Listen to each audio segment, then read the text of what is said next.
मुस्लिम सियासत के बहाने असुद्दीन ओवैसी अपनी पार्टी एआईएमआईएम को हैदराबाद के चार मीनार के दायरे से बाहर निकालकर राष्ट्रीय फलक पर पहचान दिलाने की कवायद में लगातार जुटे हुए हैं। इस मिशन के तहत ही ओवैसी उत्तर प्रदेश की राजनीति में खुद को तुरुप का एक इक्का साबित करना चाहते हैं, लेकिन अवध के पुलाव के आगे हैदराबाद की ये बिरयानी कमजोर पड़ रही है।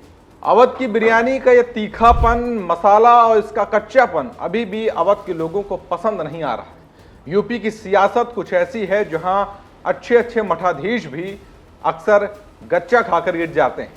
2017 और 2022 के चुनाव में तमाम कोशिशों के बाद भी असुद्दीन ओवैसी कोई सियासी करिश्मा नहीं दिखा सके थे और यही वजह कि 2027 के विधानसभा चुनाव के लिए ओवैसी को यूपी में एक सियासी बैसाखी की तलाश है, जिसके सहारे राजनीतिक जगह यहां पर बनाई जा सके। नमस्कार, मेरा नाम है आनंद मिश्रा और आप देख रहे हैं बत कही चौक। बीजेपी के साथ ओवैसी गठबंधन कर नहीं सकते हैं तो सपा और कांग्रेस उनके साथ हाथ मिलाने के लिए तैयार नहीं है, लेकिन तिलमिलाहट है ओवैसी के अंदर उत्तर प्रदेश में अपनी राजनीति को पुख्ता करने की। अब ऐसे में असुद्दीन ओवैसी की नजर यूपी में बसपा के साथ मिलकर चुनाव लड़ने पर है, लेकिन मायावती ने अकेले चुनाव लड़ने का ऐलान कर दिया है और इससे उनके सियासी मंसूबों पर पानी फिर गया है और इस तरीके से यूपी के राजनीतिक चक्रव्यूह में ओवैसी अब अकेले पड़ गए हैं। तो सवाल यह है कि एआईएमआईएम के साथ अब किसका गठबंधन होगा। उत्तर प्रदेश में विधानसभा चुनाव में भले ही 1 साल का भी वक्त हो, लेकिन सियासी तस्वीर काफी हद तक साफ हो गई है। बीजेपी ने अनुप्रिया पटेल की अपना दल एस और ओम प्रकाश राजभर की सुभाषपा, संजय निषाद की निषाद पार्टी और जयंत चौधरी की आरएलडी के साथ एक तरफ गठबंधन कर रखा है। वहीं सपा और कांग्रेस का गठबंधन पहले से ही फाइनल है।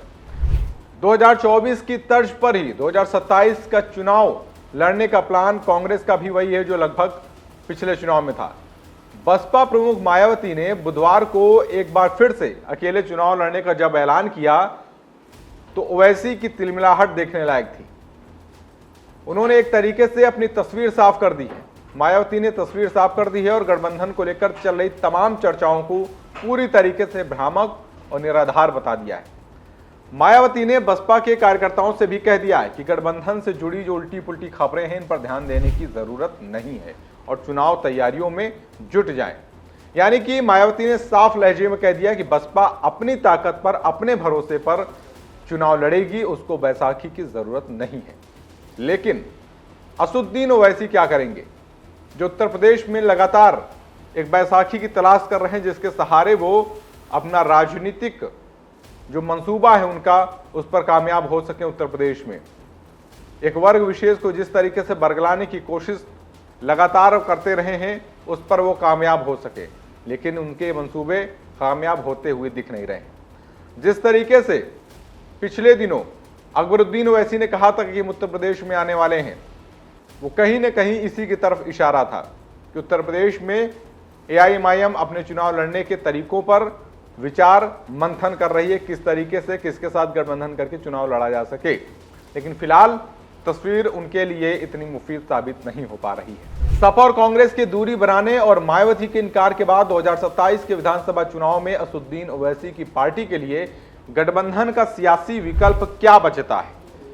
ओवैसी के सामने फिलहाल चंद्रशेखर आजाद की आजाद समाज पार्टी है, पल्लवी पटेल की अपना दल कैमरावादी है और स्वामी प्रसाद मौर्य की अपनी जनता पार्टी के साथ गठबंधन करने का एक विकल्प बचता है।